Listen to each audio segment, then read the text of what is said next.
जय श्री राम। राय रिएक्शन के इस अंक में आपका स्वागत है। मैं हूं अरविंद राय। मोदी सरकार ने जाति जनगणना करवाने का फैसला किया। यह अनाउंसमेंट कल किया गया। गृह मंत्री अमित शाह ने अपने ट्विटर हैंडल से भी ट्वीट किया था कि सरकार ने जाति जनगणना करवाने का फैसला किया है। यह अनाउंसमेंट होने के बाद विपक्षी दलों में इसका क्रेडिट लेने की होड़ लग गई है। कांग्रेस पार्टी ने इस फैसले को राहुल गांधी की विजन की जीत बताया है। कांग्रेस पार्टी के ऑफिशियल ट्विटर हैंडल से ट्वीट किया गया कि सरकार भले ही उनकी हो लेकिन सिस्टम हमारा है। वहीं अखिलेश यादव ने मुलायम सिंह और समाजवादियों को क्रेडिट दिया सरकार के इस फैसले के लिए। तेजस्वी यादव ने लालू प्रसाद यादव को क्रेडिट दिया इस जाति जनगणना के फैसले के लिए। पूरे इंडी गठबंधन का कहना है कि सरकार हमारे सामने झुक गई, हमने सरकार को मजबूर किया यह फैसला लेने के लिए। जबकि सच ये है कि मोदी सरकार या भारतीय जनता पार्टी ने कभी भी जाति जनगणना करवाने का विरोध नहीं किया था।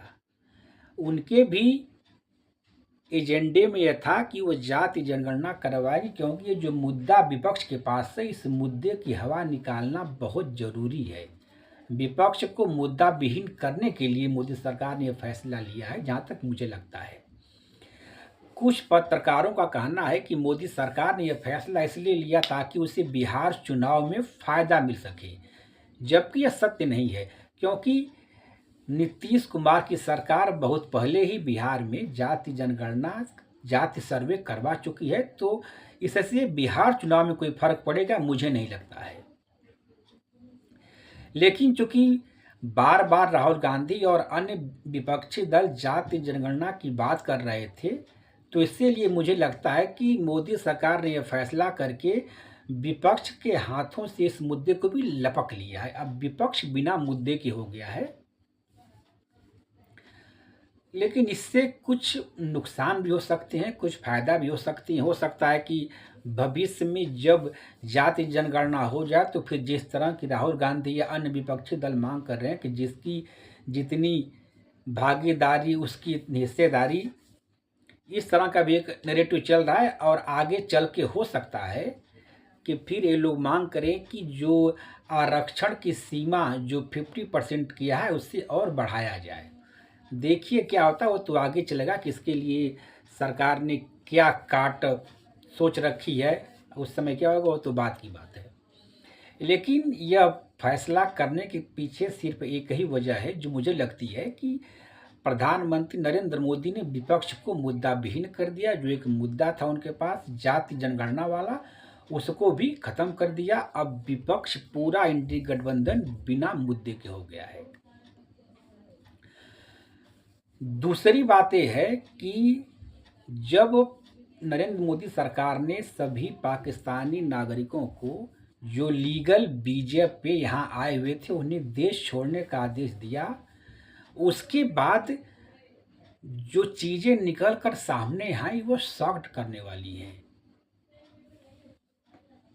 PIL मैन और सुप्रीम कोर्ट के वकील अश्विनी उपाध्याय ने बताया कि इस देश में 5 लाख लड़कियां ऐसी हैं जिनका निकाह पाकिस्तान में हुआ है, लेकिन वह रह रही हैं भारत में ही।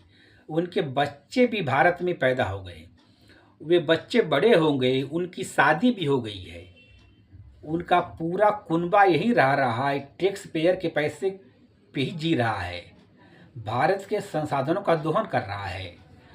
और लाखों पाकिस्तानी जो वीज़ा लेकर के भारत आए और यहाँ आकर वो गायब हो गए, उन्होंने अपनी वीज़ा को एक्सटेंड नहीं करवाया और यहाँ रह रहे हैं। उन्हें यहाँ का आधार कार्ड बन गया, वोटर ID बन गई, वो वोट कर रहे हैं, वो यहाँ के नागरिक हो गए। बिना किसी लीगल डॉक्यूमेंट के वह यहाँ के नागरिक बन गए हैं। और यह बहुत ही चौंकाने वाली खबर है कि 5 लाख से ज़्यादा लड़कियां जिनकी शादी वहाँ हुई, पाकिस्तान में हुई, और वो भारत में रह रही हैं। और सभी के पास, किसी के पास 5, 8, 10 बच्चे हैं। यानी सोचिए कि करीब करीब 25 से 30 लाख ऐसे लोग यहाँ रह रहे हैं जो एक्चुअली में पाकिस्तानी हैं। भारत सरकार को यह फैसला करना चाहिए कि जिन भी लड़कियों की शादी पाकिस्तान में हो गई है उनकी नागरिकता खत्म की जाती है और उनके पूरे कुनबे को पाकिस्तान भेजा जाए, क्योंकि पाकिस्तानी नागरिक भारत के टैक्स पेयर के पैसे पे नहीं पल सकते हैं। यह भारत कोई धर्मशाला नहीं है। इसलिए अब समझ में आ रहा कि एनआरसी कितनी ज़रूरी है। भारत सरकार एनआरसी ला करके जितने भी घुसपैठिए हैं, वह बांग्लादेशी हो, रोहिंग्या या पाकिस्तानी हो, सभी को उठा करके बाहर फेंका जाए और जो लोग भी इन लोगों को यहाँ बसाने में, इन्हें डॉक्यूमेंट उपलब्ध करवाने में जो लोग भी शामिल हैं उनके खिलाफ भी कार्रवाई की जाए, क्योंकि यह सुरक्षा से जुड़ा हुआ मुद्दा है। एक पाकिस्तानी लड़का जिसका नाम ओसामा है, वह पिछले 17 साल से कश्मीर में रह रहा है। वह वीज़ा पे आया था। वो रहने वाला रावलपिंडी का है। वह वीज़ा पे यहाँ आया था और यहाँ उसने 10वीं किया, 12वीं किया। यहाँ का वह वोटर है, उसके पास आधार कार्ड है। वो कह रहा था कि उसने वहाँ वोट भी किया है और वह यहाँ नौकरी लेने के लिए सरकारी नौकरी की तैयारी कर रहा था। फिलहाल उसे पाकिस्तान भेज दिया गया है। अब बताइए कि कितना यहाँ पे खेला चल रहा है इस भारत के अंदर कि पाकिस्तानियों को बसाने की साजिश हो रही है। पाकिस्तानियों को बसाया जा चुका है। अगर ऐसे देखें तो करीब 50 लाख से ज़्यादा इलीगल पाकिस्तानी यहाँ रह रहे हैं और भारत सरकार क्या कर रही है, ये कैसे यहाँ बसाए गए, इसकी जांच होनी चाहिए। और दूसरी बात कि इंडिया और पाकिस्तान में शादी बैन होनी चाहिए। शादी बैन करो, पाकिस्तान और हिंदुस्तान के लोगों के बीच शादी नहीं होनी चाहिए, क्योंकि यह नेशनल सिक्योरिटी से जुड़ा हुआ मुद्दा है। एक हमारा सीआरपीएफ का जवान पाकिस्तानी लड़की से निकाह किया है।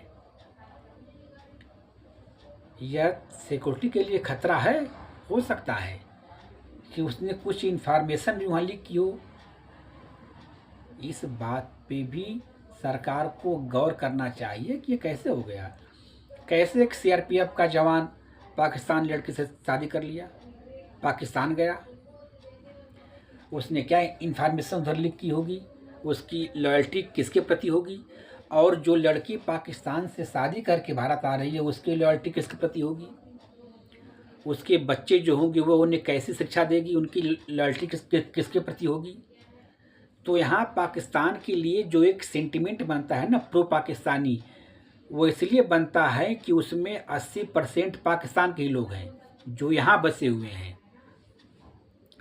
उन सब को आइडेंटिफाई किए जाने की आवश्यकता है और उन्हें आइडेंटिफाई करके उन्हें उठा करके बाहर फेंको, देश के कचरे को बाहर फेंको।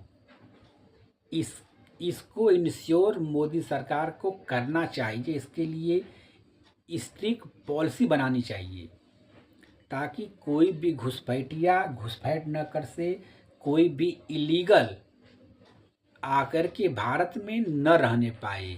इसको सुनिश्चित करना सरकार की और सिक्योरिटी एजेंसियों की है और उसे जल्द से जल्द इम्प्लीमेंट किया जाना चाहिए। और जितने भी घुसपैठिया भारत में बैठे हुए हैं उन्हें जल्द से जल्द भारत से बाहर निकाला जाना चाहिए।